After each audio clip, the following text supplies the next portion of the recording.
Hello friends, welcome to my YouTube channel Steno Aspirant with Khushi. Subscribe my YouTube channel and press the bell icon. Ready? Start. सभापति महोदय, इस सदन में मैं एक महत्वपूर्ण विषय पर चर्चा करना चाहता हूँ। मेरे सब माननीय सदस्य इस बात से अच्छी तरह से परिचित हैं कि आज देश की सामान्य स्थिति ठीक नहीं है।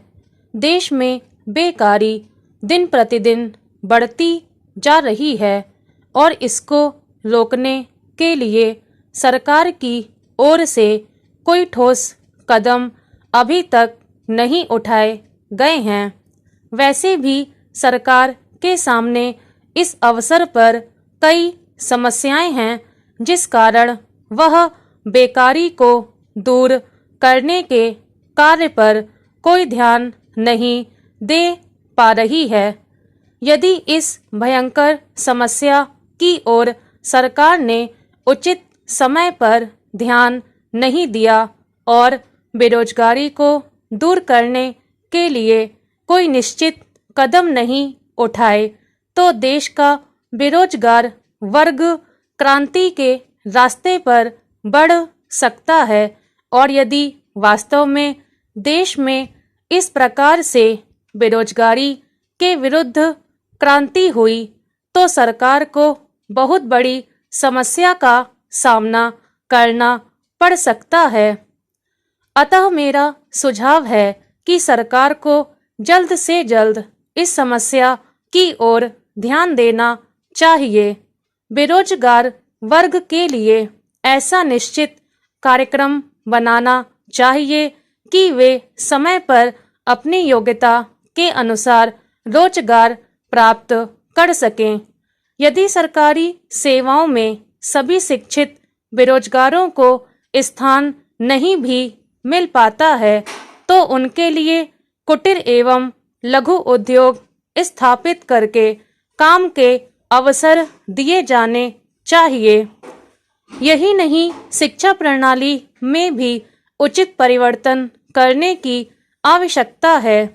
भारत जैसे देश में ऐसी शिक्षा दी जानी चाहिए ताकि युवा वर्ग कुटीर उद्योगों और लघु उद्योगों की ओर रुचि रखें और तकनीकी काम में भाग लेकर बेरोजगारी को दूर करने के साथ साथ देश को खुशहाल बनाने में भी अपना योगदान दे सकें। महोदय, अब मैं देश में फैले भ्रष्टाचार की ओर आपका तथा सदन में उपस्थित माननीय सदस्यों का ध्यान आकृष्ट करना चाहता हूँ। आप सभी सदस्यों को मालूम ही है कि आवश्यक वस्तुओं के मूल्यों में लगातार वृद्धि होती जा रही है। मूल्य वृद्धि के इस समय पर सरकार की ओर से कोई विशेष नियंत्रण नहीं रखा जा रहा है। परिणाम स्वरूप देश की जो आम जनता है, उसे बड़ी परेशानी का सामना करना पड़ रहा है। व्यापारी वर्ग मुनाफाखोरी की ओर बढ़ता जा रहा है और आम जनता महंगाई से दबती जा रही है। यही नहीं, लोगों के पास आवश्यक वस्तुओं को खरीदने के लिए भी पैसा नहीं है। गरीब लोग अनाज के अभाव में भूखे मर रहे हैं। अध्यक्ष महोदय, मैं आज ऐसे विषय पर बोलने जा रहा हूँ जो देश के सामने एक बहुत बड़ी समस्या बनी हुई है। आजकल कृषि पर बहस चल रही है। मैं इस बहस को बहुत ध्यान से सुन रहा हूँ। कई लोगों ने तो सरकार की बड़ी प्रशंसा की है कि वह बहुत ही अच्छा काम कर रही है। मैं मंत्री महोदय से एक सवाल करना चाहता हूँ। मार्च में मंत्री महोदय ने एक प्रश्न के उत्तर में कहा था कि 2 सालों में हमारा देश आत्मनिर्भर हो जाएगा। मैं जानना चाहता हूँ कि ऐसा कहने के पीछे उनका क्या आधार है। कौन से उनके पास ऐसे सबूत हैं जिनके आधार पर उन्होंने इस प्रकार की घोषणा की है। मैं चाहता हूँ कि जब वे उत्तर दें तो इस बात की चर्चा अवश्य करें। सभापति महोदय, आप जानते हैं कि इस देश में 80% लोग खेती करते हैं और उसके बाद भी आज हमारे देश का सम्मान दूसरे देशों में बिल्कुल नहीं है। आज हम दूसरे देशों में भिखारियों के नाम से पुकारे जाते हैं। अपने देश में जहां 80% लोग खेती करते हैं, हम भोजन के मामले में भी आत्मनिर्भर नहीं हुए हैं। इसके कुछ कारण हैं।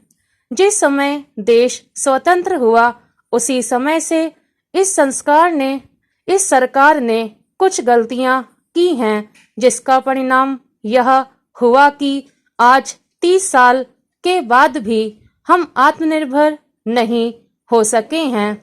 इसका सबसे कारण यह है कि हमारे देश में पहला स्थान खेती को न देकर उद्योगों को दिया गया है। उद्योग हमारे देश के लोगों की जीविका का मुख्य साधन नहीं हो सकते हैं। भोजन की समस्या के हल के लिए जिन वस्तुओं की आवश्यकता है उसकी ओर हमें ध्यान देना चाहिए। सबसे पहले पानी की आवश्यकता है।